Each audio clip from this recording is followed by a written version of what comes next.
నమస్తే, నేను కపర్ ప్రసాదరావు. తెలంగాణ లేదా హైదరాబాద్ స్టేట్ ఒక ప్రత్యేక ప్రాంతంగా నిజాం నవాబు పాలనలో ఆధీనంలో ఉండింది.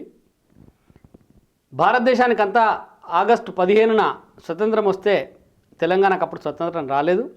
సెప్టెంబర్ 17న స్వతంత్రం వచ్చింది. అదొక చరిత్ర. ఎందుకు జరిగింది ఇదంతా ఒక చరిత్ర. అయితే సెప్టెంబర్ 17ను రకరకాలైనటువంటి వాదాలతో అదొక పెద్ద చర్చనీయాంశమైంది. కొందరు విద్రోహ దినం అంటున్నారు, కొందరు విలీనం అంటున్నారు, కొందరు విముక్తి అంటున్నారు. అసలు విద్రోహము, విలీనము, విముక్తి ఇవేంటి? అసలు నిజాం నవాబు నుంచి మనకు తెలంగాణ లేదా హైదరాబాద్ సంస్థానం ప్రత్యేకంగా అంటే విముక్తి అయిన తర్వాత, లేకపోతే నిజాం రాజ్యం నుంచి బయటకు వచ్చిన తర్వాత జరిగిన పరిణామాలు ఏంటి, ఇప్పుడున్న పరిస్థితులు ఏంటి, వీటిపైన మనతో మాట్లాడడానికి సుప్రీంకోర్టు సీనియర్ న్యాయవాది, తెలంగాణ ఉద్యమంలో ఎంతో కృషి చేసి న్యాయ సహాయాన్ని అందించి తెలంగాణను ఢిల్లీ దాకా తీసుకుపోయి ఢిల్లీ నుంచి తెలంగాణను ఇప్పించడానికి తీవ్రంగా కృషి చేసినటువంటి వ్యక్తి నిరూప్ రెడ్డి. తెలంగాణ ఉద్యమం అప్పుడు నిరూప్ రెడ్డి పేరంటేనే ప్రతి ఒక్కరికి తెలుసు. ఎందుకంటే తెలంగాణ ఢిల్లీలో తెలంగాణ కోసం అంత స్థాయిలో కృషి చేసినటువంటి వ్యక్తి. కేంద్ర ప్రభుత్వంలో జరుగుతున్నటువంటి పరిణామాలన్నింటినీ ఎప్పటికప్పుడు తెలంగాణ ఉద్యమకారులకు చేరవేస్తూ ఇక్కడ ఉద్యమాన్ని ఏ లైన్లో తీసుకుపోవాలి, ఎట్లా చేస్తే తెలంగాణ త్వరగా సాకారమవుతుంది అనేటువంటి విషయాలని తెలియజేస్తూ అప్పుడు ఉద్యమంలో కీలక పాత్ర పోషించినటువంటి నిరూప్ రెడ్డి మనతో ఉన్నారు. వారిని అడిగి ఈ విమోచన, విద్రోహము, విలీనము వీటికి సంబంధించినటువంటి తేడాలేంటి, దీన్ని ఏమనాలి అనే విషయం పైన చర్చిద్దాం. నమస్కారం సార్. ఇప్పుడు ప్రత్యేకంగా మనం సెప్టెంబర్ 17 అంటే తెలంగాణ విమోచన దినం అనేది ఒకటి స్పష్టంగా అర్థమవుతుంది. అంటే నిజాం నుంచి మనం విముక్తి అయినామని. దీన్ని ఇప్పుడు విమోచన, విద్రోహం, విలీనం అనే 3 మాటలు చెప్తా ఉన్నారు తెలంగాణ ప్రాంతంలో. దీన్ని ఎట్లా మీరేమంటారు దీన్ని? ఒకటి కపర్ ప్రసాద్, ఇప్పుడు 2020లో మనం 75 సంవత్సరాల క్రితం జరిగిన అంశాల గురించి ఆలోచిస్తున్నాం. దాని గురించి నేను హిస్టరీ స్టూడెంట్ని, కావాలంటే మీరు అన్నట్టు అదొక చరిత్ర, అదొక చాప్టరు, దాని మీదనే ఎంతో మాట్లాడవచ్చు మనం. కానీ దాని మీద టైం వేస్ట్ చేసుకొని లాభం లేదు. ఇప్పుడు ఈ పాయింట్ ఆఫ్ వ్యూ ఇప్పుడు ఉన్న దగ్గర నుంచి వెనకకు చూడాలి, ముందుకు చూడాలి, భవిష్యత్తు ఆలోచించాలి. గతంలో జరిగింది కూడా, గతంలో ఏం జరిగిందో తెలియకుంటే మన భవిష్యత్తులో కూడా ఏం చేయాలనేది తెలియదు. ఇప్పుడు ఉన్న పరిస్థితులలో నన్ను అడిగితే తెలంగాణ వేరు, హైదరాబాద్ వేరు. నన్ను అడిగితే తెలంగాణలో హైదరాబాద్ ఉంది కానీ హైదరాబాద్లో తెలంగాణ లేదు. ఈ రెండు వేరు. ఎట్లయితే ఇండియా వర్సెస్ భారత్ అంటున్నాము, భారత్ వేరు, ఇండియా వేరు. అదేవిధంగా రూరల్ ఇండియా వేరు, అర్బన్ ఇండియా వేరు. ఎన్నో ఇండియాస్ ఉన్నాయి ఇండియా మధ్యన.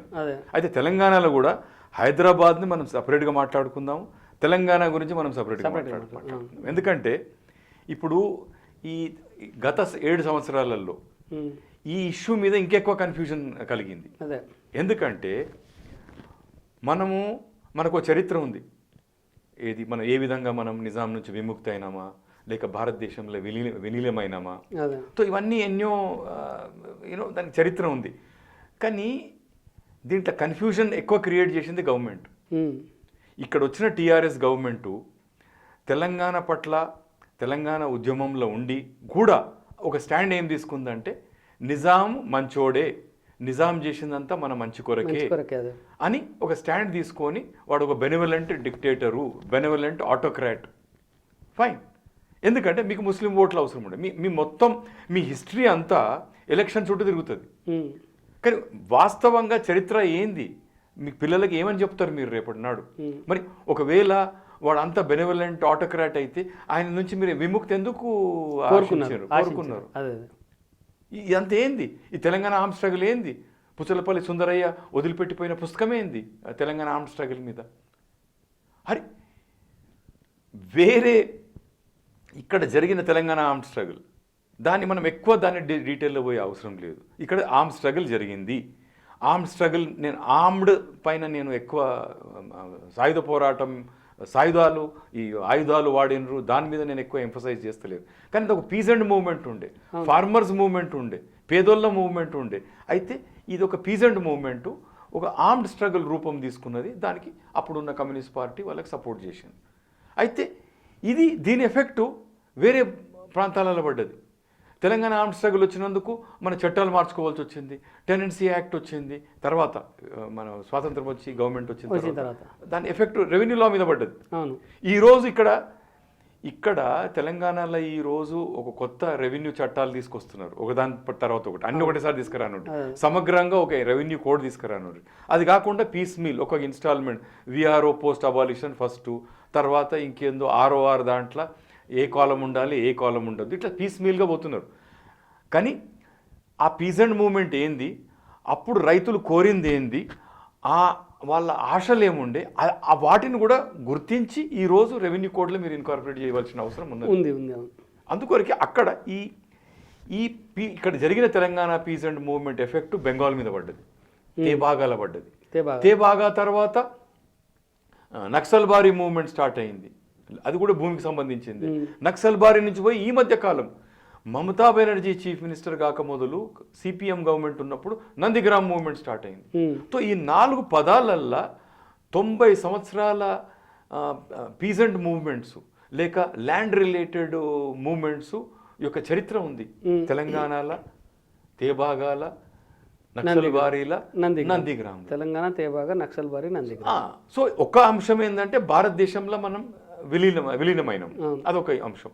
ఇంకొకటి విమోచన, విముక్తి, నిజాం నుంచి విముక్తి. కానీ ఎవరైతే ఇప్పుడైతే నిలబడి టీఆర్ఎస్ వాళ్ళు కానీ లేక ఇంకా వేరే మేధావులు ఉన్నారు, ఇంటెలెక్చువల్స్ ఉన్నారు, ఎవరైతే నిజాం చేసింది మంచిగానే. ఎందుకు మంచిగా చేసిండు అంటే చూడయా, హైదరాబాద్లో వరల్డ్ క్లాస్ స్కూల్ పెట్టిండు. తర్వాత హైదరాబాద్ పబ్లిక్ స్కూల్, కానీ అంతకు మొదలు అది jagirdars college. World class university Hyderabad public school, వెనకటికి ఏదైతే జాగీర్దార్ కాలేజ్ ఉండేనో ఇటువంటి స్కూల్ బిల్డింగ్ ప్రపంచంలో ఎక్కడ లేదు, ఎక్కడ లేదు, ఈ రోజు కూడా లేదు. టాప్ క్లాస్ స్కూల్ పెట్టిండు ఒకటి. రెండవది ఉస్మానియా యూనివర్సిటీని మనము కేంబ్రిడ్జ్, ఆక్స్ఫర్డ్ తోటి కూడా పోల్చలేము, దానికంటే మంచి బిల్డింగ్ మన Osmania arts college building. So ఇటువంటి యూనివర్సిటీ, నిజాం కాలేజ్ అదొక మన ఏదైతే ఫక్రుల్ ముల్క్ ఉన్నాడో, ఏదైతే మన ఎర్ర మంజిల్ కట్టిండో ఆయనే కట్టిండు నిజాం కాలేజ్. ఆడ నిజాం కాలేజ్ ఉర్దూలో చదివేది ఉంటే ఉస్మానియా యూనివర్సిటీ పోవాలి, ఇంగ్లీష్లో చదివేది ఉంటే నిజాం కాలేజ్ పోవాలి. ఇటువంటి world class universities, world class schools పెట్టిన వ్యక్తి ప్రోగ్రెసివ్ కాకుండా ఇంకేమవుతాడు? నేను అడుగుతా, మా ఊర్లో అయితే స్కూల్ లేకుండే, మా ఊర్లో ప్రైమరీ స్కూల్ కూడా లేకుండే. నీ హైదరాబాద్లో ఉస్మానియా యూనివర్సిటీ ఉండిండొచ్చు, కానీ మా ఊర్లో మాత్రం ప్రైమరీ స్కూల్ లేకుండే. మరి ఇది ఎటువంటి విధానం? అంతే కదా. ఈ విధానంని నేను ఎదిరించాలా లేదా? రెండవది, జాగీర్దార్ మొత్తం భూములు సంస్థాన పనులకు జాగీర్దారుల ద్వారా పన్నులు వసూలు చేసేది. ప్రపంచంలో ఎక్కడైనా ఇప్పుడు మన దగ్గర మనం చూసిన రెవెన్యూ సిస్టమ్ ఏంది? మొఘల్ది రెవెన్యూ సిస్టమ్ చూసినాం, శివాజీది రెవెన్యూ సిస్టమ్ చూసినాం. భూమి యొక్క ప్రొడక్టివిటీని అసెస్ చేసి దాని మీద పన్ను కట్టేది కాదు. ఈయన పన్నులు ఆక్షన్ చేసేది. ఎవరు ఎక్కువ మేము పన్ను కడతామంటే, అరే నువ్వు అళ్ళకెళ్ళి వచ్చే ఆదాయం కంటే ఎక్కువ నువ్వు పన్ను ఎట్లా కడతావు? కానీ కట్టించినందుకు వెట్టి చాకరీ వచ్చింది. పశువులు లేకుంటే మనుషులకే నాగలు కట్టి దున్నడము, ఇవన్నీ చేసి, లేక వాళ్ళకి జీతాలు ఇవ్వకపోవడము, ఎట్టి చాకరీ, బాండెడ్ లేబర్, ఇవన్నీ సోషల్ ఆపరేషన్ వచ్చింది. అయితే నువ్వు అందరికంటే ధనవంతునివైనవు ప్రపంచంలో, అందరికంటే ఎక్కువ ధనం నీ దగ్గర చేరినప్పుడు స్కూళ్ళు పెట్టినావు, కాలేజీలు పెట్టినావు, రైళ్ళు ఉండే, ఎయిర్పోర్ట్ ఉండే, బస్సులు ఉండే, వెస్టర్న్ డెవలప్డ్ కంట్రీలో ఉన్న వసతులన్నీ హైదరాబాద్లో ఉండే. కానీ నా ఊరు సంగతి మాట్లాడదాము. నా ఊర్లో నాకు రోడ్ లేకుండే, బస్సు లేకుండే, ట్రైన్ లేకుండే, స్కూల్ లేకుండే, హాస్పిటల్ లేకుండే. ఇక్కడ ఉస్మానియా హాస్పిటల్ పెట్టినాం. మా ఊర్లో ప్రైమరీ హెల్త్ సెంటర్ లేడు, ఒక హకీం లేడు. మరి ఇది ఎటువంటి విధానం? అందుకొరకే ఇక్కడ రైతులల్లా రెవెన్యూ సిస్టమ్ మీద కానీ వాళ్ళు ఎదురుబడి దీనికి ఒక పీజెంట్ మూవ్మెంట్ స్టార్ట్ చేసి. అంటే మీరు చెప్పేది ఒక స్పష్టంగా అర్థం, అంటే హైదరాబాద్కు డెవలప్మెంట్ అంతా హైదరాబాద్కు, అంటే వాళ్ళకి నిజాంకు అవసరమైన డెవలప్మెంట్ మాత్రమే జరిగింది, ప్రజలకు అవసరమైన డెవలప్మెంట్ లేదు. హైదరాబాద్ ప్రజలకు బెనిఫిట్ జరిగింది, తెలంగాణ ప్రజలకు స్కూల్ లేదు, హాస్పిటల్ లేదు, రోడ్ లేదు, బస్ లేదు. ఉల్టా వాళ్ళ డబ్బు మీద మీరు హైదరాబాద్ కట్టారు. హైదరాబాద్ కట్టి వాళ్ళని దోసుకున్న దానితో వాళ్ళ నెత్తురు మీరు తాగి రైతులది పన్ను ఎక్కడైనా పన్ను ఆక్షన్ అవుతుందా? నువ్వు పన్ను కూడా ఆక్షన్ పెట్టినావు, పన్ను ఆక్షన్ పెట్టి నీకు వచ్చిన పైసలతోటి నువ్వు భవనాలు కట్టినావు హైదరాబాద్లో. చేసింది చాలా మంచి పని హైదరాబాద్.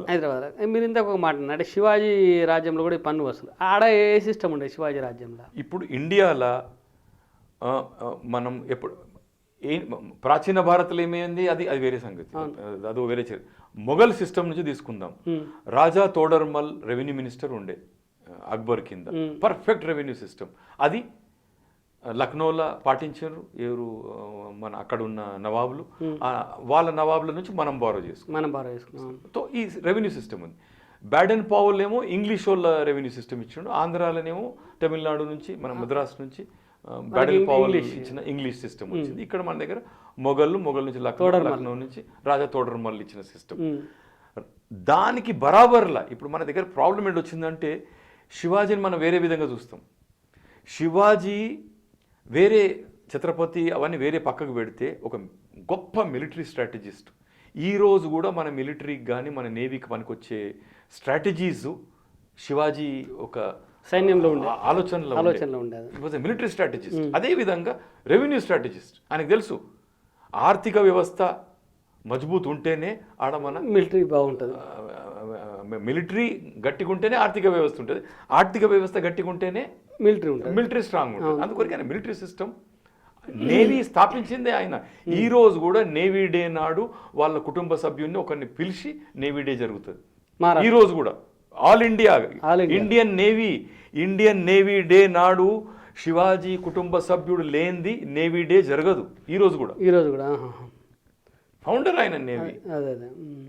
సో ఆయనని మనం వేరే అంశాలు పక్కకు పెట్టి ఒక రెవెన్యూ అడ్మినిస్ట్రేటర్గా చూద్దాం. ఆయన కూడా ఫస్ట్ దాన్ని మన భూమిది ప్రొడక్టివిటీ అసెస్ చేపించుకుంటుండే, చేపించి దాంట్లో పర్సెంటేజ్ ఏ భూమిలో ఎంత పండుతుంది రైతుకు వచ్చే ఆదాయం ఎంత దాని మీద 13వ భాగము 10వ భాగము అని 1/10తో 1/13తో 1/6తో 1/4తో తీసుకునేది. ఇక్కడ కాదు, నువ్వు ఆక్షన్ పెట్టి దానికి రిజర్వ్ ప్రైజ్ పెట్టి మీరు ఏం చేస్తారో నాకు తెలియదు కానీ ఇన్ని పైసలు నాకు ఇవ్వాలి కౌలు. దాంతో ఫుల్ లూట్ మార్. ఆడ జాగీర్దారులు మొత్తం లూటే. అదే మొన్న పీడించారు, పబ్లిక్ని పీడించి నెత్తురు తాగిన వాళ్ళు. అదే ఒక వ్యక్తితో మాట్లాడుతుంటే ఇదే విషయం చెప్తుండే. ఏమనంటే అప్పుడు జాగీర్దార్ వ్యవస్థ ఎట్లా ఉన్నది అంటే రాసిన దాంట్లో నుంచి తీసుకోవద్దు, రాయింది కట్టొద్దు అని. అంటే వాళ్ళు పన్నులు ఏదైతే రాసినారో అదంతా నిజాంకు అప్పచెప్పాలి, రాయకుండా ఉందంతా వీనికే అని. ఇప్పుడు కన్ఫ్యూజన్ ఎంతవరకు పోయిందంటే ఎక్కువ మన ముస్లిం బ్రదర్స్ క్రియేట్ చేస్తున్న కన్ఫ్యూజన్ ఏంటంటే ఓకే నిజాం టైంలో దౌర్జన్యం ఉండే, అప్రెషన్ ఉండే, ఇవన్నీ ఇదంతా దౌర్జన్యం చేసింది నిజాం కాదు జాగీర్దారులు. నిజాంకు జాగీర్దారులు వాళ్ళు పన్ను ఆయన కట్టేది. వాళ్లకు ఆయన పైసలు వాళ్ళ దగ్గర నుంచి అడిగిండు కానీ ఇటువంటి దౌర్జన్యం చేయమని అనలేదు. కానీ నిజాం అయితే మంచోడే, వాళ్ళు చేసిన దౌర్జన్యం అంతా జాగీర్దారులు. సో నిజాం మంచోడు కాబట్టి సిటీలో మంచి పనులు చేసిండు, జాగీర్దారులు మంచి పని చేసి కన్ఫ్యూజన్ క్రియేట్ చేసి. ఇదంతెందుకు నేనే అంటున్నా అట్లా నా వ్యక్తిగత అభిప్రాయం అది. హైదరాబాద్లో నిజాం చేసింది మంచి పని, అట్లా ప్రతి రాజు మంచి పని చేసిండు ఇండియాలో. అవును కదా. ఇప్పుడు వెనకటి రాజుల సంగతి నేను చెప్తలేను. బరోడా రాజా ఉన్నాడు. బరోడా రాజా ఈ రోజు కూడా Sayajirao university world class university fine ఆర్ట్స్లో. అదేవిధంగా మైసూర్ యూనివర్సిటీ, మైసూర్ రాజు కూడా మంచి పని చేసిండు, బరోడా రాజా కూడా మంచి పని చేసిండు. దేశంలో ఉన్న మంచి ప్రోగ్రెసివ్ రాజులల్లా నిజాం ఒక్కడు అంతే. అట్లా ఎందుకంటే మనది యాడ్ స్టిక్ ఏంది, ఇక్కడ గ్రోత్ ఉందా లేదా. హైదరాబాద్ కూడా భారతదేశంలో 5వ పెద్ద పట్టణం ఆ రోజులల్లో. ఇంగ్లీష్ వాళ్ళ పట్టణాలతో పోల్చితే ఇది కూడా ఒక పట్టణం. బెంగళూరు కూడా మైసూర్ మహారాజా కింద ఉండే, ఈ హైదరాబాదు నిజాం కింద ఉండే. కానీ ఈ రెండు కూడా మద్రాస్, కలకత్తా, బాంబేతో సమానంగా ఇవి కూడా డెవలప్మెంట్ ఉండే, అవసరాలన్నీ ఉండే. ఎయిర్పోర్ట్ ఉన్నది, రైల్వే ఉన్నది, బస్సు ఉన్నది, స్కూల్ ఉన్నాయా. అండ్ ఇవన్నీ కూడా వరల్డ్ క్లాసే. మన అన్నీ కూడా వరల్డ్ క్లాసే సిటీలో. అదే అండ్ అటువంటి ప్రైమ్ మినిస్టర్లు కూడా ఉండ్రి. మహారాజా కిషన్ ప్రసాద్ కావచ్చు, మిర్జా ఇస్మాయిల్ కావచ్చు, లేక ఆ రోజులలో కూడా ఆయనని తక్కువ అంచనా వేయద్దు. నిజాంని చిన్న చూపు చూడొద్దు. ఎస్పెషల్లీ మీరు 6th నిజాంని మనం చూసి ఉంటే, ఇది మెహబూబ్ అలీ పాషాని చూస్తుంటే 6th నిజాం అటువంటి వ్యక్తులే కనబడరు మనకు. గొప్ప వ్యక్తి ఉస్మాన్ అలీ పాషా కూడా ఏం తక్కువ కాదు, కంజూష్ ఉండే, కానీ ఆయన గొప్ప వ్యక్తి. మీరు ఆ రోజులలో వాళ్ళు ఆలోచించారు నాగార్జున సాగర్ గురించి, ఆ రోజు ఆలోచించిన వాళ్ళు నిజాం సాగర్ గురించి. తో రూరల్ ఏరియాస్ గురించి అస్సలు పట్టించుకోలేదని కూడా అనద్దు. కానీ కాకతీయులు ఎంతైతే ఇరిగేషన్ గురించి ఆలోచించారో, రైతు గురించి ఆలోచించారో, నిజాం ఆలోచించలేదు.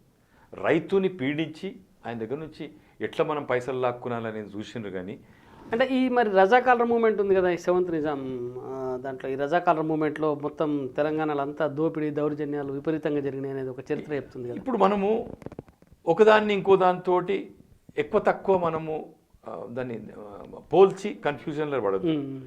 నిజాం మొత్తం డక్కన్ ప్లాటో మొత్తం బామనీ కింగ్డమ్ ఉండే, మొత్తం డక్కన్. ఒక బ్రాడ్గా మాట్లాడాలంటే నార్త్ ఇండియాలో మొఘల్స్ ఉండ్రి, సౌత్ ఇండియాలో బామనీ కింగ్డమ్ ఉండే. బామనీ కింగ్డమ్ 5 ముక్కలైంది. 5 ముక్కలలో ఒక ముక్క కుతుబ్షాహి రాజులు ఉండ్రి. అరే కుతుబ్షాహి రాజులు కూడా ఏ రాజ్యమైనా ఆ కాలంలో ఆ కాలం యొక్క ఫ్రేమ్ వర్క్లో అది పర్ఫెక్ట్ ఉండే. ఎప్పుడైతే ఆ కాలం యొక్క ధర్మం ఇంకొక కాలంలోకి అది ఇన్ఫ్రింజ్ అయినప్పుడు అది అధర్మం అయిపోతుంది అంతే.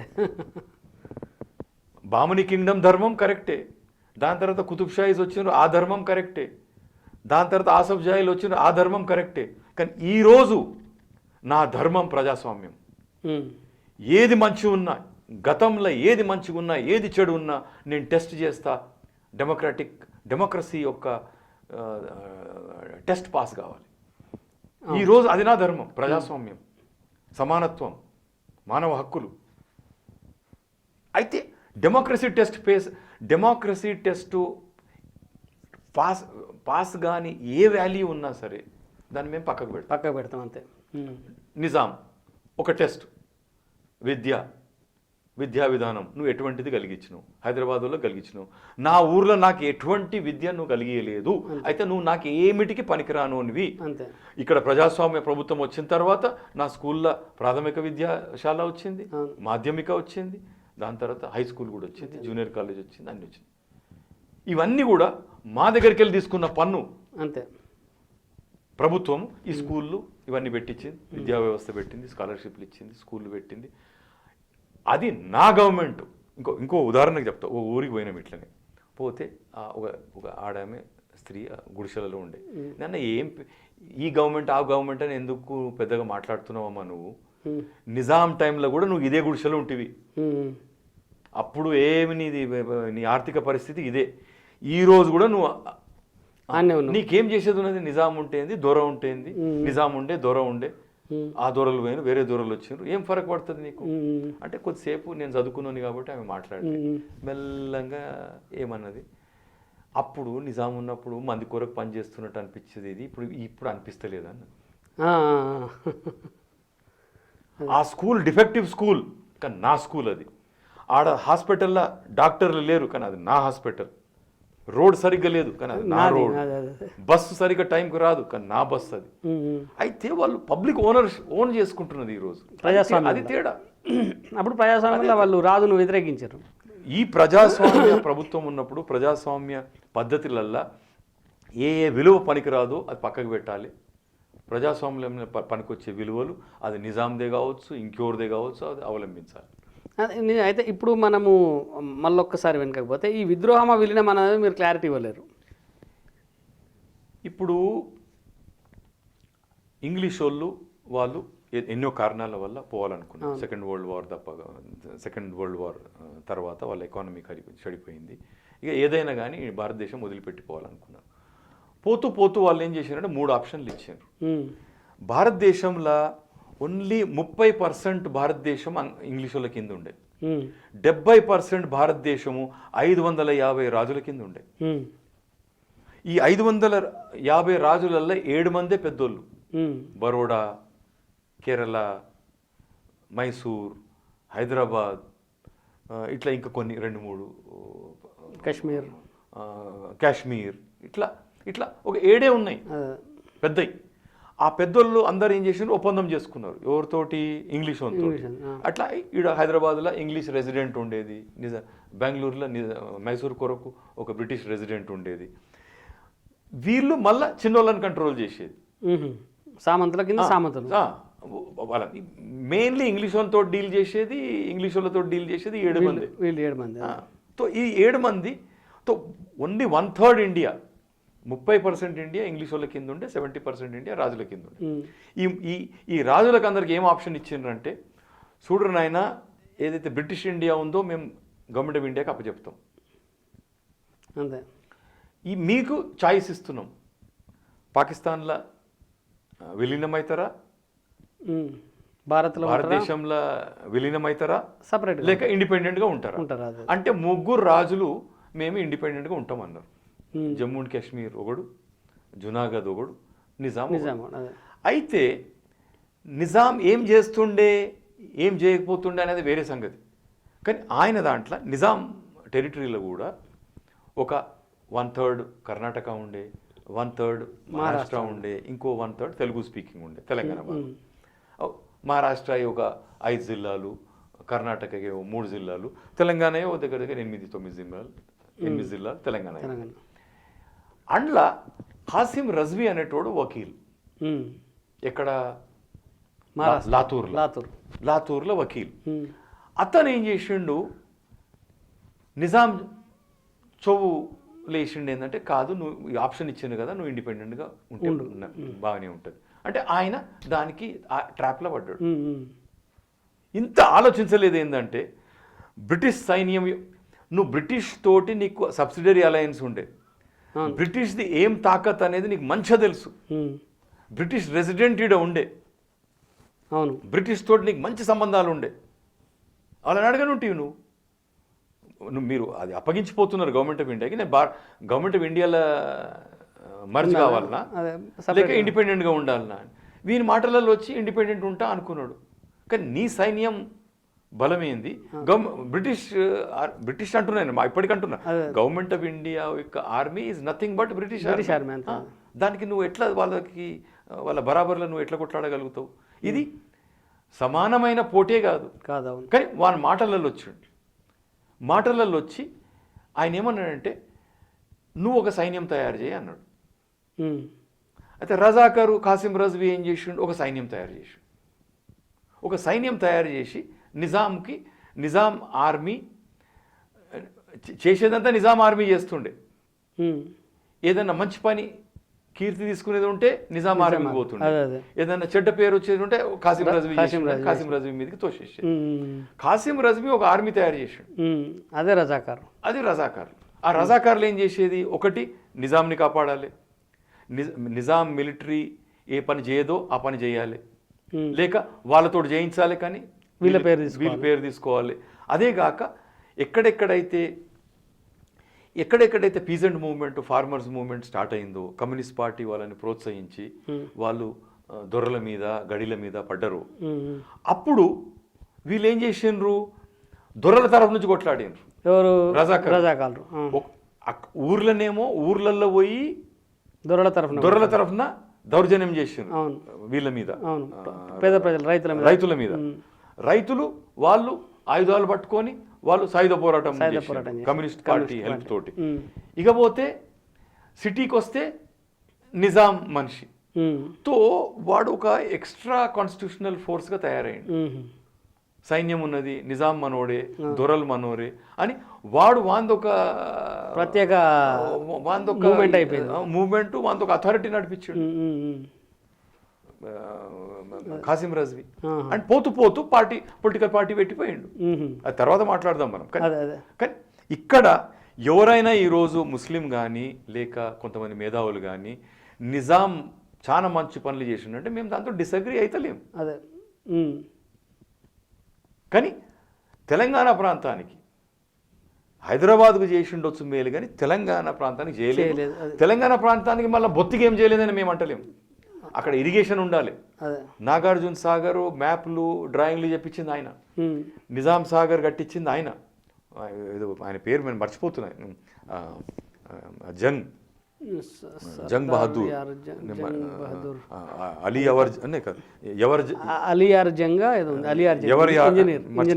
ఇంజనీర్ ఆయన ప్లాన్ చేసింది అది. నిజాం కట్టిపోయిన ఈ మధ్యనే మేము హైకోర్టులో నిజాం కట్టిపోయిన భవనాలన్నింటినీ ఈ గవర్నమెంటు దాన్ని కూల్చేస్తామంటే ప్రొటెక్టెడ్ దాంట్లోకి లిస్ట్లోకి వెళ్ళి తీసేస్తే మేము కొట్లాడినాం. అటువంటి భవనాలు మనం ఈ రోజు దాకా కట్టలేదు. అసెంబ్లీ బిల్డింగ్ కావచ్చు, లేక హైకోర్టు బిల్డింగ్ కావచ్చు, లేక ఉస్మానియా హాస్పిటల్ బిల్డింగ్ కావచ్చు, ఇవన్నీ అప్పటి లేటెస్ట్ ఆర్కిటెక్చర్ డిజైన్ ప్రకారం కట్టిండు. అదంతెందుకు ఇంకొక ఉదాహరణ ఇస్తా.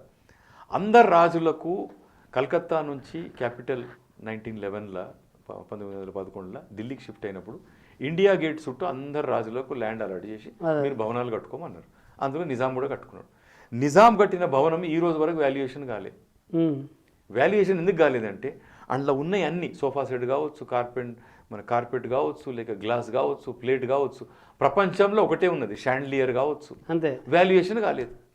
ఇప్పుడు తెలంగాణ ఆంధ్ర మనం డివైడ్ చేసుకోవాలన్నప్పుడు 55-45 రేషియోలో అది ఏ విధంగా మనం పంచుకోవాలని తెలుస్తలేదు. ఎందుకంటే ఆ వాల్యుయేషనే జరగలేదు, దాని విలువెంతో తెలుస్తలేదు. అదేవిధంగా జ్యువెలరీ కూడా అంతే.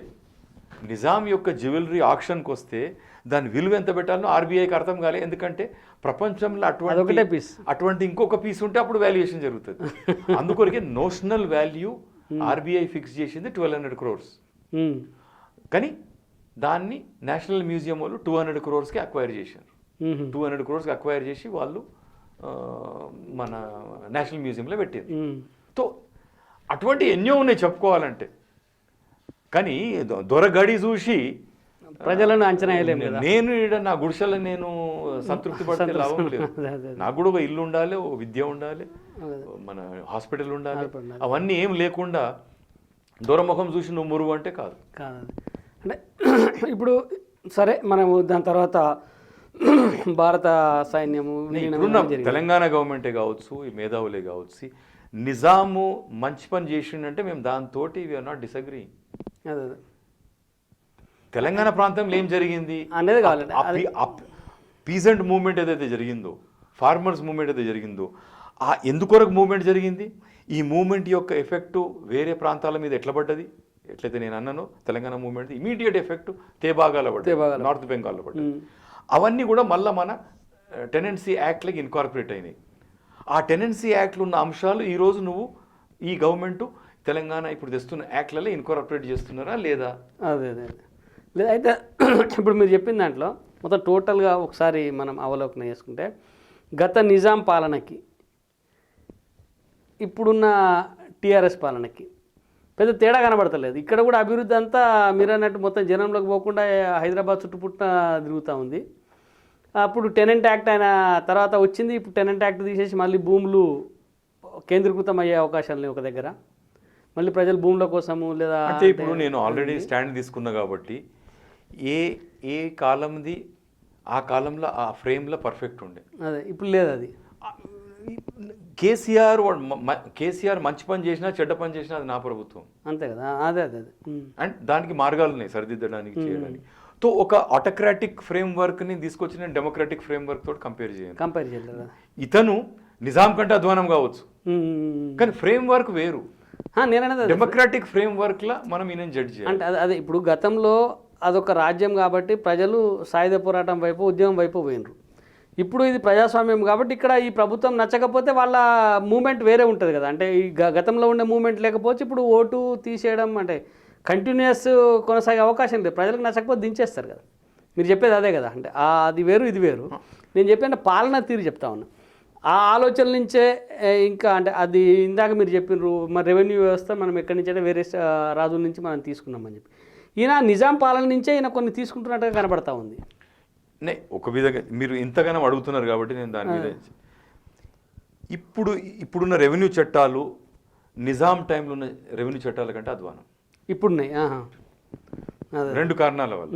ఒకటి, నిజాం టైంలోనే ఆయన ఏమన్నాడంటే ఇక్కడ ఉన్న పెద్ద పెద్ద ఇంజనీరింగ్ ఇన్ చీఫ్, పెద్ద పెద్ద పోస్టులు భారతదేశంలో ఎవరైనా వస్తే నేను వాళ్ళకు ఉద్యోగం ఇస్తాను. ఇంజనీర్ ఇన్ చీఫ్ బయట అతనే ఉండే, ప్రైమ్ మినిస్టర్ బయట అతనే ఉండే, కానీ కింది పోస్టులు అన్నీ చిన్న చిన్న పోస్టులు మాత్రం ఇక్కడ వాళ్ళకి ఎవరు ఉండాలి అని ముల్కీ రూల్స్. అదే Mulki non. So domiciliary right ఇచ్చిండు ఒకటి. రెండవది, ఇక్కడ భూములు బయట వాళ్ళు వచ్చి కొనొద్దు, అందుకొరకే ఏ భూమి కొనేది ఉన్నా అమ్మేది ఉన్నా తహసీల్దార్ పర్మిషన్ తీసుకోవాలి. దాంతో ఏంటంటే కంట్రోల్ ఉంచుతుండే, బయట వాళ్ళు వచ్చి ఎక్కువ మంది కొనకుండా. ఈ రోజు హైదరాబాద్లో సగం కంటే ఎక్కువ భూములు బయట వాళ్ళు. అవును, సగం కంటే ఎక్కువ దాదాపు. ఈ రోజు గత 1 నెలలో జరిగిన డెవలప్మెంట్, జమ్మూ అండ్ కాశ్మీర్లో ఇప్పుడు అక్కడ డొమిసిలియరీ ల్యాండ్ రైట్స్ క్రియేట్ చేస్తున్నారు. అదే ఇక్కడ నిజాం ఆలోచించిండు, డొమిసిలియరీ ల్యాండ్ రైట్ ఆలోచించిండు, డొమిసిలియరీ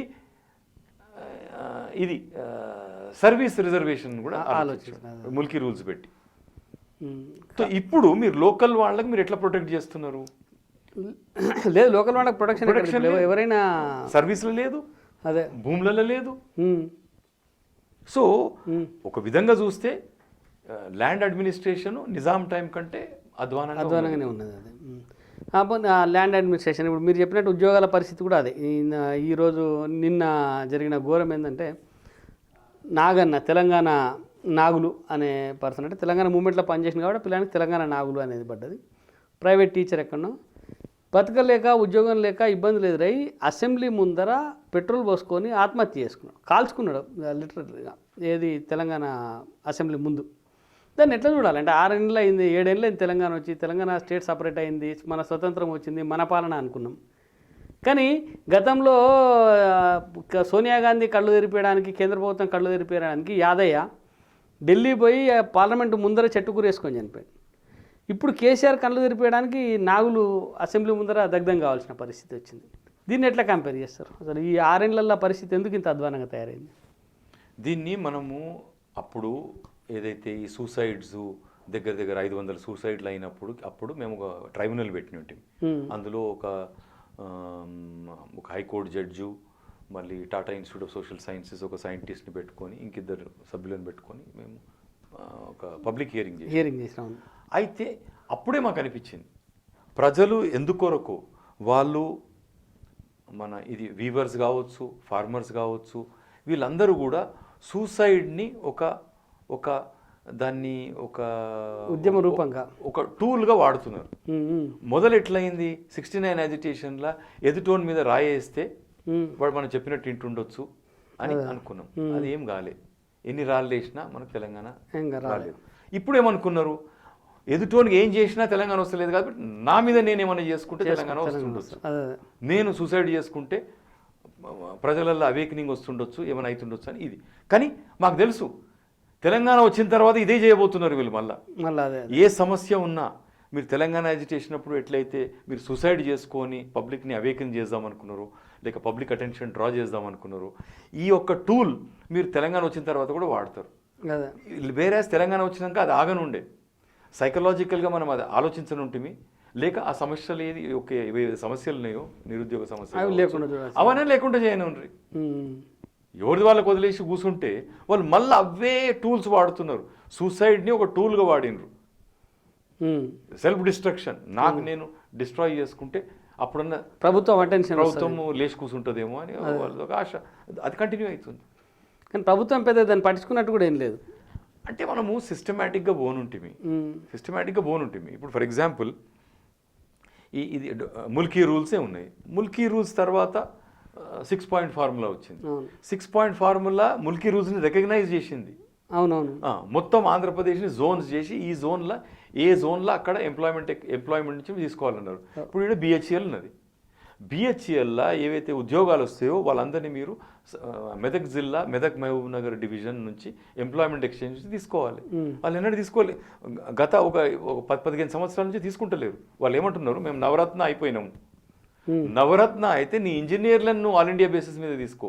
అవును. కానీ నీ టర్నర్లను, ఫిట్టర్లను, నీ షాప్ ఫ్లోర్ మీద పనిచేసేటోళ్ళు కూడా నువ్వు ఆల్ ఇండియా బేసిస్ మీద తీసుకుంటే ఎట్లా? అట్లా బిహెచ్ఎల్లో మన లోకల్ వాళ్లకు ఏదైతే ఉద్యోగాలు దొరికేటో అవి కూడా పోయినాయి. అవును. సో అట్లా ఒక్కొక్క దగ్గర మనం కవర్ చేయని ఉంటుంది. ఇప్పుడు ఈ తెలంగాణ వచ్చిన తర్వాత అయితే అసలు ఈ లోకల్ మొత్తమే పోయింది. అసలు ఇప్పుడు ఎంప్లాయ్మెంట్ ఎక్స్చేంజ్ లేవు. బయట కూడా ఎవరైనా వచ్చి అప్లై చేసుకోవచ్చు. తర్వాత అప్పుడు మనం 610 జీవో ఇష్యూలో కూడా బాగా మాట్లాడాం. 610 జీవోను అమలు పరచాలి అని చెప్పి. తెలంగాణ వచ్చిన తర్వాత ఈ 610 జీవో లేదు అన్నారు. 610 జీవోలో అప్పుడు ఏముండే, మొత్తంగా తెలంగాణ ప్రాంతం అంతా కాకుండా ఏ జిల్లాకు ఆ జిల్లాకు సంబంధించి రిక్రూట్మెంట్ అది ఉండింది. ఇప్పుడు అది మొత్తమే వదిలిపెట్టేసిండ్రు. ఇప్పుడు మొత్తమే వదిలిపెట్టేసే వరకు ఇప్పుడున్న పరిస్థితులలో ఏమవుతుందంటే బయట నుంచి అందరూ వచ్చి హైదరాబాద్ మీద పడుతుండ్రు. ఆ జిల్లాలల్లో ఉద్యోగాలు లేవు. ఇక్కడ ఒక జిల్లాకు సంబంధించిన వాళ్ళకి లేకపోతే ఒక ప్రాంతానికి సంబంధించిన వాళ్ళకి మొత్తం ఉద్యోగాలు వస్తున్నాయి. కొన్ని జిల్లాలు మొత్తం నిరుద్యోగులు మిగిలిపోతున్నాయి. అంటే ఇప్పుడు అసలు ఉద్యోగాలు రిక్రూట్మెంటే లేదు. కానీ పరిస్థితి అట్లా. మనము వేరే ఇండస్ట్రీస్ గురించి ఎందుకు మాట్లాడాలి? టీచర్ల పోస్టులు కానీ, అవును, గవర్నమెంట్ ఉదాహరణ ఈ మధ్య కాలం నేను అగ్రికల్చర్ యూనివర్సిటీ పోయినా. ఒక ఒక ఒక ఉద్యోగాల గురించి మాట్లాడినప్పుడు మనం ఒక రివ్యూ చేస్తే ఇక్కడ ఆంధ్రప్రదేశ్ అగ్రికల్చర్ యూనివర్సిటీ ఉండేది. అవును. ఆంధ్రప్రదేశ్ అగ్రికల్చర్ యూనివర్సిటీ స్థాపించినప్పుడు ఇది మనం ఫోర్ట్ ఫౌండేషన్ మద్దతుతోటి మనం స్థాపించినాం. చేసినప్పుడు దీని ఆఫ్ షోర్ క్యాంపస్ ఒకటి తిరుపతిలో ఉంటుండే, ఒకటి బాపట్లలో ఉంటుంది. రాజశేఖర రెడ్డి టైంలో ఏం చేసిండ్రు, ఇందులో 3 సబ్జెక్టులు ఉంటాయి, అగ్రికల్చరు, వెటర్నరీ, హార్టికల్చర్. అయితే ఏం చేసిండ్రు, దీన్ని అగ్రికల్చర్ యూనివర్సిటీ చేసి తిరుపతిది వెటర్నరీ యూనివర్సిటీ చేసి బాపట్లని హార్టికల్చర్ యూనివర్సిటీ చేసే బదులు తాడేపల్లిగూడెంని హార్టికల్చర్ యూనివర్సిటీ చేసి అది అయిపోయింది. తెలంగాణ ఫార్మ్ అయింది. ఫామ్ అయినప్పుడు మనకు వచ్చింది ఇది రాజేంద్ర నగర్. దీన్ని మనం 3 ముక్కలు చేసినాం. Jayashankar agriculture university, PV Narasimha Rao veterinary university, Konda Laxman Bapuji horticulture university. అయితే ఈ మన అగ్రికల్చర్ హార్టికల్చర్ యూనివర్సిటీ ఇక్కడే ఉంటాయి. అగ్రికల్చర్ వెటర్నరీ యూనివర్సిటీ ఇక్కడ రాజేంద్ర నగర్ ఉంటుంది. హార్టికల్చర్ యూనివర్సిటీ గజ్వేల్ ఉంటుంది. అవును. వేరేస్ ఆంధ్రప్రదేశ్ అగ్రికల్చర్ యూనివర్సిటీ యొక్క హార్టికల్చర్ డివిజన్ సంగారెడ్డిలో ఉండే. ఎందుకంటే అది నిజాం 100 సంవత్సరాల రీసెర్చ్ సెంటర్. అది అస్తవల్ అంటే అది హార్స్ బ్రీడింగ్ సెంటర్ ఉండే, తర్వాత మ్యాంగో రీసెర్చ్ సెంటర్. దాన్ని మీరు హార్టికల్చర్ యూనివర్సిటీ చేయకుండా అక్కడ మదర్ ప్లాంట్స్ ఉన్నాయి, 100 సంవత్సరాల నుంచి పెంచిన చెట్లు ఉన్నాయి, దాన్ని పక్కకు పెట్టి మీరు గజ్వేల్ షిఫ్ట్ చేశాను. ఇప్పుడు ఈ 3 యూనివర్సిటీల రిక్రూట్మెంటు 40% ఖాళీ ఉన్నాయి. 60% స్ట్రెంత్ తోటి మీరు 3 యూనివర్సిటీలు నడుపుతుండ్రు. అంతే, 60% స్ట్రెంత్ తోటి మీరు 3 యూనివర్సిటీలు క్వాలిటీ ఎడ్యుకేషన్. 40% ఖాళీలు ఉన్నాయి. అంటే ఇక్కడ అగ్రికల్చర్ గ్రాడ్యుయేట్లు లేరా, ఎంఎస్సీలు లేరా, పిహెచ్డీలు లేరా? నిరుద్యోగ గవర్నమెంట్లనే మీరు ఖాళీలు భర్తీ చేయకుంటే, నింపకుంటే, బిహెచ్ఈఎల్ అవన్నీ పెద్ద ప్రైవేట్ సెక్టర్లో కూడా రిజర్వేషన్స్ ఉండాలి అని కూడా ఒక డిమాండ్ ఉన్నది. అది దూరం మాట. ఫస్ట్ ఆఫ్ ఆల్ గవర్నమెంట్లో అన్ని నింపండి. అంటే మీరు అన్నట్టు ఇప్పుడు టీచర్ రిక్రూట్మెంట్ అయితే మొత్తం అసలు ఈ తెలంగాణ వచ్చినప్పటి నుంచి రిక్రూట్మెంటే లేదు. అగ్రికల్చర్ యూనివర్సిటీ 40% ఖాళీలు ఉన్నాయి. సేమ్ ఉస్మానియా యూనివర్సిటీలో ఖాళీలు ఉన్నాయి, గవర్నమెంట్ స్కూళ్ళల్లో ఖాళీలు ఉన్నాయి. అయితే ఈ వ్యవస్థ ఇట్లా కొనసాగుతుంది. ఇది భవిష్యత్తులో కూడా ఇట్నే కంటిన్యూ అయితే పరిస్థితి అసలు తెలంగాణ ఎట్లుండాలనుకున్నారు మీరు? తెలంగాణ కోసం రకరకాల ప్రయత్నాలు చేసిండ్రు. ఒక తెలంగాణ ఇట్లుండాలని మీకు ఒక ఊహ ఉంటుంది, మీకు ఒక బ్లూ ప్రింట్ ఉంటుంది. తెలంగాణ ఎట్లుండాలనుకున్నారు మీరు వచ్చిన తెలంగాణ? ఇది మన ఏ విజన్ ఉన్నా, విజన్ లేని మనం ముందుకు పోలేము. అవును. ఆ విజను మన చరిత్రకు అనుకూలంగా ఉండాలి. ఇప్పుడు ఫార్మర్స్ మూవ్మెంట్ జరిగింది, పీజెంట్ మూవ్మెంట్ జరిగింది, దాంట్లో వచ్చిన ఇష్యూస్ని అడ్రస్ చేయాలి ఒకటి. రెండవది విద్య, దాని తర్వాత ఆరోగ్యం, అన్నిటి కూడా మనం ఒక ఒక సమగ్రమైన ఒక విజన్ పెట్టుకొని ముందుకు పోవాలి. ఆ విజన్ ఇప్పుడు లేదంట. ఇప్పుడు తెలంగాణ వచ్చిన తర్వాత అంతకు మొదలు కూడా మోడల్ ఏంది, మొత్తం ఆంధ్రప్రదేశ్లో ఒకటే ఇంజన్, గ్రోత్ ఇంజన్ ఏంది హైదరాబాద్. ఇప్పుడు కూడా అంతే గ్రోత్ ఇంజన్ హైదరాబాద్ తప్ప హైదరాబాద్ బయట ఇంకేం లేనే లేదు. కానీ కేసీఆర్ చేస్తున్న ప్రకటనలు లేకపోతే ప్రభుత్వం చెప్తున్న చాలా సమగ్ర అభివృద్ధి జరుగుతుంది, అంతటా కోటి ఎకరాలకు నీళ్ళు ఇచ్చినాము, మొత్తం సస్యశ్యామల. ఇప్పుడు స్టాటిస్టిక్స్ తోటి మనం ఎంతనైనా ఆడుకోవచ్చు. మొదలు కూడా మీరు చూపెట్టిన గ్రోత్ రేట్ అంతా హైదరాబాద్దే. అదే ఇప్పుడు హైదరాబాద్ గ్రోత్ రేటు అప్పుడు ఎంత ఉండే ఇప్పుడు ఎంత ఉండే దాంతో పోలిస్తే ఎక్కువ ఉంటుంది. చూపెట్టుకుంటే ముందుకు పోతున్నారు. సార్ అంటే ఇప్పుడు మనం ఈ లిబరేషన్ ఇప్పటిదాకా అనుకున్నాం, విమోచన, విముక్తి, విద్రోహం, ఇవన్నీ ఇలా ఒక అంశం వస్తుంది. అంటే ఇది హైదరాబాదు నిజాం నుంచి లిబరేషనా లేకపోతే పెత్తందారుల నుంచి విముక్తి అయినరా? తర్వాత అప్పుడు లేని బీజేపీ ఇప్పుడు ఎందుకు మాట్లాడుతుంది అని అంటే అసలు లేని వాళ్ళు ఇప్పుడు బీజేపీ ప్రత్యేకంగా దీన్ని ఏదో మత కోణం తీసుకొని విమోచన, విద్రోహము, లేకపోతే విలీనము ఇట్లాంటి అంశాలు చెప్తుంది. లిబరేషన్ డే ఉండాలంటుంది కదా, దాని మీద ఏమంటారు? ఇది చాలా ఇంపార్టెంట్ ఇష్యూ.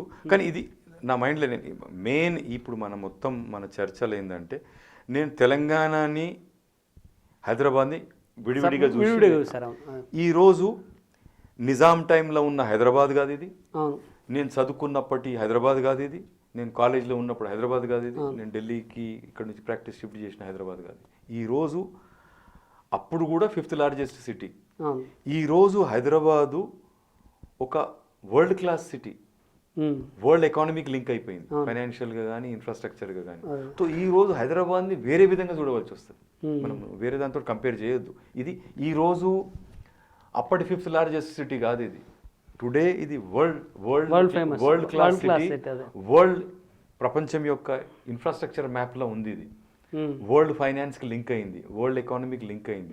సో దీని కథనే వేరు, వేరే విధంగా దీన్ని చూడవలసి వస్తుంది. ఇక వస్తే భారతీయ జనతా పార్టీ ఇప్పుడు కాదు ఎప్పటికి కూడా కర్ణాటకలో కానీ లేక మహారాష్ట్రలో కానీ ఇది లిబరేషన్ డే, నిజాం నుంచి మనకు విముక్తి వచ్చింది, అందుకొరకే దీన్ని మనం చేయాలి, లిబరేషన్ డే సెలబ్రేట్ చేయాలి. దాని మీద క్రిటిసిజం ఏంది? దేని నుంచి లిబరేషను? జాగీర్దారుల నుంచి లిబరేషన్ అయిందా లేక నిజాం నుంచి అయిందా? నిజాం అయితే మంచోడు ఉండే, జాగీర్దారులు దౌర్జన్యం చేశారు. అదంతా కాదు. ఇక్కడ చాలా కాంప్లికేటెడ్ హిస్టరీ ఉంది. అందుకొరకే మీరు రేజ్ చేసిన ఇష్యూ చాలా ఇంపార్టెంట్ ఇష్యూ. ఒక దిక్కు పీసెంట్ మూవ్మెంటు, రైతాంగ సమస్యలు, వాళ్ళకు సిపిఐ సపోర్ట్ చేయడం, కమ్యూనిస్ట్ పార్టీ సపోర్ట్ చేయడం, వాళ్ళు ఆయుధాలు తీసుకొని కొట్లాడడం. దానికి ఇంకా వేరే చరిత్ర కూడా ఉంది. వాళ్ళు రష్యా నుంచి కూడా, స్టాలిన్ దగ్గర నుంచి కూడా హెల్ప్ తీసుకుందామని ట్రై చేశారు. కమ్యూనిస్ట్ పార్టీ చేసిన తప్పు ఏంటంటే రైతులను ఎంబడి పెట్టుకొని దొరల నుంచి విముక్తి చేసి వాళ్ళు దేశం నుంచే విముక్తి అవుదామని కోషిష్ చేశారు. అప్పుడు సెంట్రల్ గవర్నమెంట్ మనం ఇది ఆపరేషన్ పోలో అయినప్పుడు వాళ్ళు ఏం చేసిందంటే ఇటుకు వచ్చినప్పుడు రజాకారులను ఖతం చేసినారు, కమ్యూనిస్టులను కూడా ఖతం చేసినారు. రజాకారుల ఆయుధాలే కమ్యూనిస్టులు తీసుకున్నారనేది ఒక చరిత్ర. అది మనం అదే జరిగింది. తో ఒకటి తెలంగాణలో కమ్యూనిస్టుల రోల్ ఉండే. రెండవది వాళ్ళు ఏం చేసినారు, వాళ్ళ చరిత్ర వాళ్ళే ఖతం చేసుకున్నారు. ఎట్లా అంటే భారత సైన్యం మీద యుద్ధం లే, ఒకట మీరు ఇండియా నుంచి విముక్తి అయిదామన్నారు, తప్పు సరిదిద్దుకొని ఎలక్షన్లలో దిగినరు. 52 నుంచి మీరు 67 వరకు మీరు మన 110 మన 56 వరకు 110 సీట్లలో 80 సీట్లు మీ వాళ్ళే. అవును. ఫస్ట్ జనరల్ ఎలక్షన్ 1952లో జవహర్లాల్ నెహ్రూకు 1,00,000 మెజారిటీ వస్తే రావినారాయణ రెడ్డికి 2 లక్షల మెజారిటీ. తో మీరు ఎలక్షన్లలో ఉండ్రి. తరిమినాగిరెడ్డి ఇదంతా బక్వాజ్, ఇదంతా టాకింగ్ షాప్ ఇది అని 75లో వాళ్ళు ఎలక్షన్స్ వదులుకున్నారు. సో మొదలు కంబైన్డ్ కమ్యూనిస్ట్ పార్టీ ఉండే, సిపిఎం అయింది. 75కి వచ్చే వరకు సిపిఐ ఎంఎల్ కూడా వచ్చింది. వాళ్ళు ఎలక్షన్ల నుంచి దూరం అయ్యారు. ఎలక్షన్ల నుంచి దూరం అయ్యే వరకు వాళ్ళు డెమోక్రటిక్ సిస్టమ్ నుంచి దూరం అయిపోయి వాళ్ళంతా ఇప్పుడు రాజ్యం అంతా అడవిలల్లా. సో కమ్యూనిస్ట్ రోల్ ఉండే. కమ్యూనిస్టులు నిజాం ఖిలాఫ్, దొరల ఖిలాఫ్ కొట్లాడుతున్నప్పుడు కమ్యూనిస్టులు నిజాం ఖిలాఫ్ ఇప్పుడు కొంతమంది ఒక వర్గం ఏమంటున్నదంటే, ఈ సియాసత్తు ఇటువంటి పేపర్లలో వచ్చిన వార్తలు నిన్న మొన్న, కమ్యూనిస్టులు జాగీర్దారుల ఖిలాఫ్, దొరల ఖిలాఫ్ కొట్లాడినారు కానీ వాళ్ళు నిజాం ఖిలాఫ్ కొట్లాడలేదు. అది తప్పది. దొరల పిట్టు, దొరల మనుషులే వీళ్ళు, ఐ మీన్ నిజాం మనుషులే వీళ్ళు, దొరలు కానీ జాగీర్దారులు కానీ, వాళ్ళు వీళ్ళు వేరు కాదు. అండ్ రజాకర్లు ఇద్దరికి మద్దతు చేసిన వర్గం అది. తో నిజాం కానీ, దొరలు కానీ, లేక రజాకార్లు కానీ అందరూ ఒకటే. తో ఇక వస్తే నిజాంకు ఖిలాఫ్ ఉత్త కమ్యూనిస్టులే కొట్లాడినరా అనేది ఒక ఇష్యూ. నిజాంకు ఖిలాఫ్ ప్యారలల్గా కాంగ్రెస్ పార్టీ కొట్లాడింది, హిందువులు కూడా కొట్లాడి, ఆర్య సమాజ్ హిందూ ఆంధ్ర మహాసభ ఆ టైంలో కాంగ్రెస్ వల్ల కూడా జరిగిన చరిత్ర ఏంటంటే ఇంట్లో ఎవరు ఆర్య సమాజీ ఎవరు కాంగ్రెస్ మీరు విడగొట్టలేరు. అదే అదే అదే. మీ లీడర్ ఎవరు, కాంగ్రెస్ ప్రెసిడెంట్ ఎవరు, ఒక సన్యాసి. అవును, ఆర్య సమాజ్ లీడర్. అవును, స్వామి రామానంద తీర్థ. తో మీరు బీజేపీ మీద ఏ మాట వాళ్ళకు మీకేం సంబంధము, మీరు అప్పుడు లేరు, మీరే కాదు ఆర్ఎస్ఎస్ కూడా లేదు అప్పుడు. మరి ఎందుకు మాట్లాడుతున్నారు మీరు? ఓకే, హిందూ మహాసభ అది కూడా లేదు, ఎందుకు మాట్లాడుతున్నారు మీరు? అట్లా కాదు. బీజేపీ అనేది ఒక రైట్ వింగ్ ఫిలాసఫీ అంతే. అది బీజేపీ కంటే మొదలు జనసంఘ్ ఉండొచ్చు, జనసంఘ్ కంటే మొదలు ఆర్ఎస్ఎస్ ఉండొచ్చు, ఆర్ఎస్ఎస్ కంటే మొదలు హిందూ మహాసభ ఉండొచ్చు, హిందూ మహాసభ కంటే మొదలు ఆర్య సమాజ్ ఉండొచ్చు. ఈ రైట్ వింగ్ థింకింగ్ అనేది ఒకటే. అందుకెళ్ళి ఎన్నో బ్రాంచెస్ ఉన్నాయి. కానీ ఈ రైట్ వింగ్ కమ్యూనిస్టులు ఎంత నిజాంకు అగేన్స్ట్ కొట్లాడినరు, రైతులతో పాటు కొట్లాడలే, వాళ్ళు కొట్లాడినరు. అవును, వందే మాతరం అని ఉస్మానియా యూనివర్సిటీలో స్లోగన్ వేస్తే వాళ్ళని రస్టికేట్ చేశారు. రామచంద్రరావు ఆయన చేశారు, నరసింహరావు కట్టుకున్నాను. ఈ రోజు ఎవరైతే అంటున్నారో బీజేపీ కానీ రైట్ వింగ్ వాళ్ళు ఆ మూవ్మెంట్లని లేకుండా మీరు నిజాంకి అగేన్స్ట్ మూవ్మెంట్లు లేదే పేర్లు మార్చుకున్నారు. రామచంద్రరావుకు వందే మాత్రం రామచంద్రరావు అని పేరు పెట్టుకునే అవసరం ఏముండే? అయితే వాళ్ళ చరిత్ర కూడా ఎవరైతే రైట్ వింగ్ ఫిలాసఫీ ఉన్నదో వందే మాత్రం నుంచి మొదలు పెడితే జనం గణమన దాకా అదే వాళ్ళు కొట్లాడారు. వందే మాత్రం నుంచి జనగణమన దాకా బాగా చెప్పింది అదే. సో అక్కడ ఒక దిక్కు కమ్యూనిస్టులు కొట్లాడితే రైట్ వింగ్ కూడా కొట్లాడింది. కానీ right wing Congress party, Congress Arya సమాజీలు చాలా మంది కాంగ్రెస్లో ఉన్నారు. తర్వాత కాంగ్రెస్ వాళ్ళు ఏం చేశారు, తర్వాత 52కి వచ్చే వరకు వాళ్ళు మళ్ళా కమ్యూనిస్టులతో తగాద పెట్టుకున్నారు. కమ్యూనిస్టులు నిజాం ఖిలాఫ్ కొట్లాడిన వాళ్ళే, కాంగ్రెస్ పార్టీ కూడా నిజాం ఖిలాఫ్ కొట్లాడింది. కాంగ్రెస్ పార్టీలో ఎంతో మంది ఆర్య సమాజ్ వాళ్ళు ఉండ్రి. కానీ కాంగ్రెస్ పార్టీ పోయి తర్వాత ఇండియన్ ఆర్మీని తీసుకొచ్చి ఒక దిక్కు నిజాంని ఖతం చేసి, రజాకార్లను ఖతం చేసి, కమ్యూనిస్టులను కూడా ఖతం చేసిపోయారు. అవును. సో ఇక్కడ ఇప్పుడు right wing Telangana ripe ground, actually right wing philosophy దాని హిస్టరీ తీస్తే ఇక్కడ ఎప్పుడో నిలబడి ఉండనుండే ఒక రైట్ వింగ్ పార్టీ. అది మన అన్ఫార్చునేట్ దురదృష్టం ఇక్కడ ఒక రైట్ వింగ్ పార్టీ ఉండకపోవడం. అదే అదే అదే. అంటే ఆ పోరాటంలో రైట్ వింగ్ పాత్ర కూడా కమ్యూనిస్టులు ఎంత ఉందో రైట్ వింగ్ పాత్ర కూడా అంతే ఉంది. కాంగ్రెస్ కూడా ఉంది. కానీ కాంగ్రెస్ వాళ్ళు మళ్ళీ స్టాండ్ చేంజ్ చేసుకున్నారు. వాళ్ళు పోయి కమ్యూనిస్ట్ ఆర్య సమాజ్ నుంచి దూరమై కాంగ్రెస్ పార్టీ అయ్యారు. ఈ డైనమిక్స్ మీరు అడుగుతున్న ప్రశ్నలల్లో మొత్తం పిక్చర్ వస్తున్నది. కమ్యూనిస్టుల రోల్ ఉండే, అవును, కాంగ్రెస్ పార్టీ రోల్ ఉండే, రైట్ వింగ్ రోల్ ఉండే, అదే ఇండియన్ ఆర్మీ రోల్ ఉండే. కానీ మీరు ఏం చేసిండ్రంటే నిజాం దగ్గర పనిచేసిన దొరలని మీరు కాంగ్రెస్ పార్టీలో చేర్చుకున్నారు. అదే అంతే. రజాకాలం అంతా కాంగ్రెస్లో చేరిండ్రు. ఇక లే నిజాం జాగీర్దారులు చేరిండు కాంగ్రెస్ పార్టీలో. ఇప్పుడు మీరు తీసుకొచ్చింది ఇండియన్ ఆర్మీని తీసుకొచ్చిండ్రు, ఆపరేషన్ పోలో అని. ఆపరేషన్ పోలోలో మీరు నిజాంని ఖతం చేసిండ్రు, నిజాంని ఖతం చేసిండ్రు, జాగీర్దారులను చేర్చుకున్నారు. ఎవరైతే మొదలు బయటికి వెళ్ళి వచ్చే మెటీరియల్ తోటి శర్వాణి వేసుకునేదో వాని ఖద్దర్ శర్వాణి దొరికించారు. వాడు మన రూమి టోపీ తీసేసి గాంధీ టోపీ పెట్టించారు. సో దొరలు ఎవరైతే సిటీ ఊర్లో వదిలేసి కమ్యూనిస్ట్ మూవ్మెంట్ వల్ల వచ్చి సిటీలో ఉన్నారో వాళ్ళు ఇండియన్ ఆర్మీ మద్దతుతోటి మళ్ళీ ఊర్లలోకి పోయినారు. తో నిజాం దగ్గర ఉన్న దొరలు, ఆర్య సమాజ్తో పాటు నిజాంతో కొట్లాడిన కాంగ్రెస్ పార్టీ, ఈ రెండు ఒకటయి ఒక దిక్కు కమ్యూనిస్టులను ఖతం చేసిండ్రు, ఒక దిక్కు రజాకార్లు. వీళ్ళ ప్రాబ్లం ఎక్కడొచ్చింది? ఆర్ఎస్ఎస్ కానీ హిందూ మహాసభకు కానీ వీళ్ళు ఎలక్షన్ పార్టీ కాదు ఇది.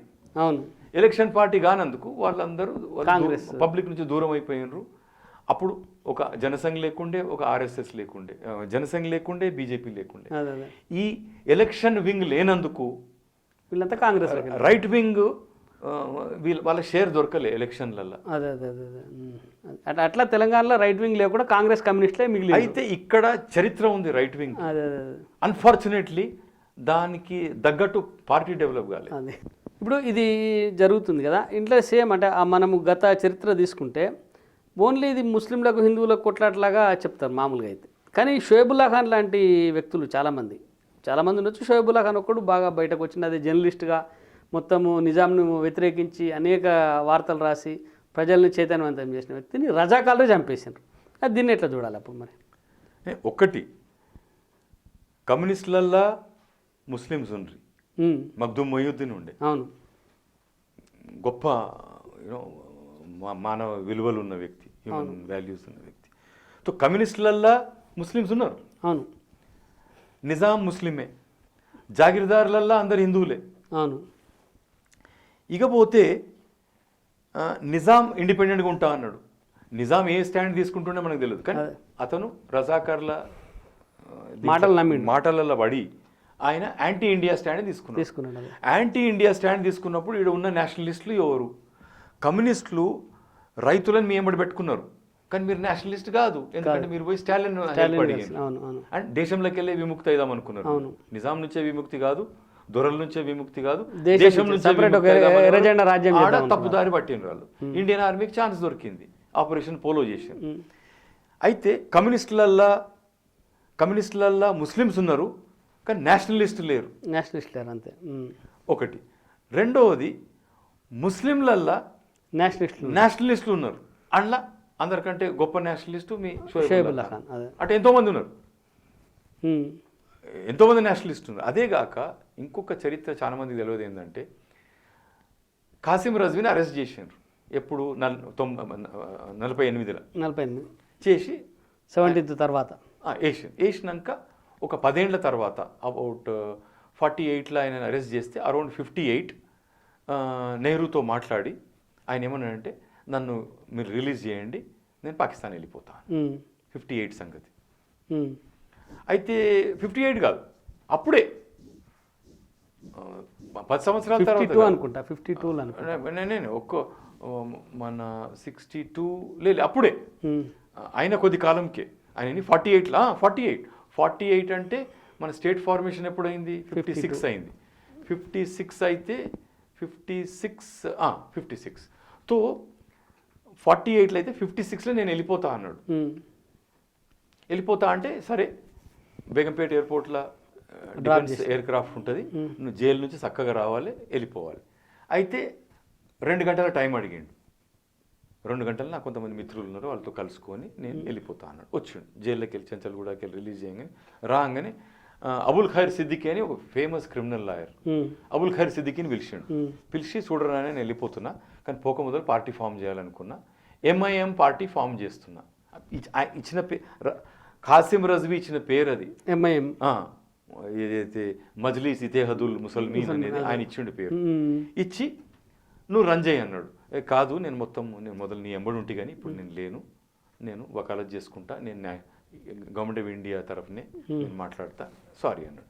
అప్పుడు ఇప్పుడున్న అసదుద్దీన్ ఓవైసీ వాళ్ళ తాతను కూడా పిలిచాడు. ఆయన మషూర్ ఫేమస్ లాయర్ సుల్తాన్ సలావుద్దీన్ ఓవైసీ తండ్రి ఆయనను పిలిపిస్తే ఆయన పార్టీ పెట్టాడు.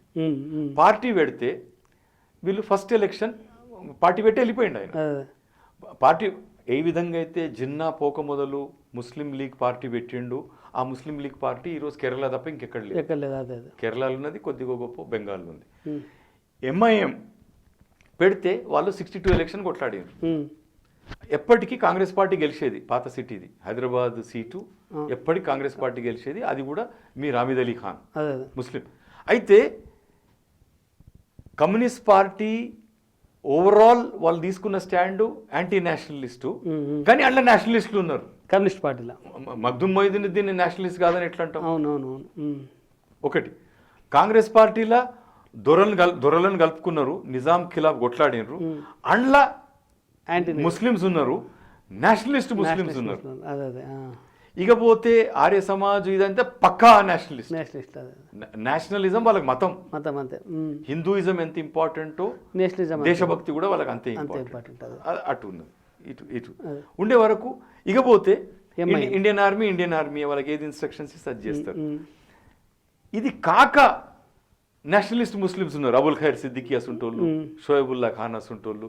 సో వాళ్ళు కూడా ఇండియన్ గవర్నమెంట్ దిక్కు ఉండాలి, డెమోక్రసీ దిక్కు ఉండాలి, ఈ యుగధర్మం ఇది ప్రజాస్వామ్యము, అందుకొరకే మనము ఇండియాలో మనము మర్జ్ కావాలి, అయి మనం డెమోక్రాటిక్ రూట్లో పోవాలి. అయితే మనం వాళ్ళని కూడా మర్చిపోలేము. వాళ్ళు కూడా షోయబుల్లా ఖాన్ కానీ, మగ్దూమ్ మొహిద్దీన్ కానీ, లేక కాంగ్రెస్ పార్టీలో ఉన్న కొంత ముస్లిమ్స్ కానీ వాళ్ళు కూడా నేషనలిస్టులు.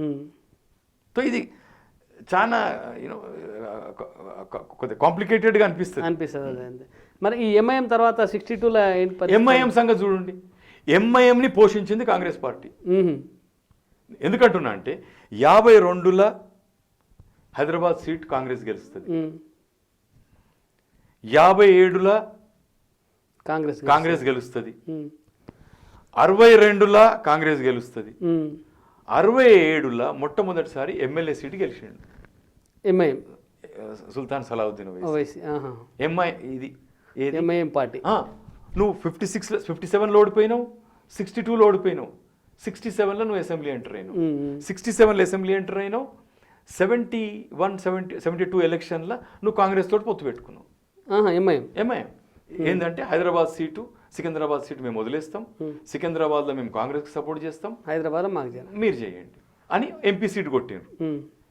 77లో కూడా అక్కడ 77లో కూడా కాంగ్రెస్ గెలిచింది. ఎంఎం హాషిం హైదరాబాద్ సీట్, ఆడ కేఎస్ నారాయణ గెలిచిండు, ఈడ ఎంఎం హాషిం గెలిచిండు 77లో. ఇది సికింద్రాబాద్ కేఎస్ నారాయణ, హైదరాబాద్ మన కాంగ్రెస్ గెలిచింది. తో నువ్వు 67లో మొట్టమొదటిసారి 10 ఏళ్ల తర్వాత నువ్వు గెలిచింది అసెంబ్లీ సీటు. దాని తర్వాత అమానుల్లా ఖాన్ గెలిచిండు, ఇద్దరు అయినరు. ఇద్దరు అయ్యుకుంటే ఇప్పుడు పార్లమెంట్ సీటు 7 అసెంబ్లీ సీట్లు ఖాయం చేసుకున్నారు. దీనికి ఎంఐఎంని దాన్ని ఫౌండరు ఖాసిం రజ్వీ, దానికి పోషించింది ఎంఐఎం పుట్టింది ఖాసిం రజ్వీకు, పోషించింది కాంగ్రెస్ పార్టీ. అండ్ వాణ్ణి ఒక రూపం ఇచ్చి వాడిని ఒక ఫోర్స్గా తయారు చేసింది టీఆర్ఎస్. అదే ఇప్పుడు వానికి మొత్తం పెళ్లికి తయారు చేసిండ్రు. వాడేమో దానికి జన్మమిచ్చిండు ఖాసిం రజ్వీ, వీడు పోషించిండు, వీడేమో వానితో పెళ్లి చేసుకున్నాడు. అదే అంటే ఇప్పుడు ఇది ఇంకా ఎంతకాలం కొనసాగే అవకాశాలు ఉంటాయి దీంట్లో? అంటే ఇది పోయే అవకాశాలు ఏం లేవా? దేనంటారు ఇప్పుడు ఎంఐఎం ప్రభావం తగ్గే అవకాశాలు?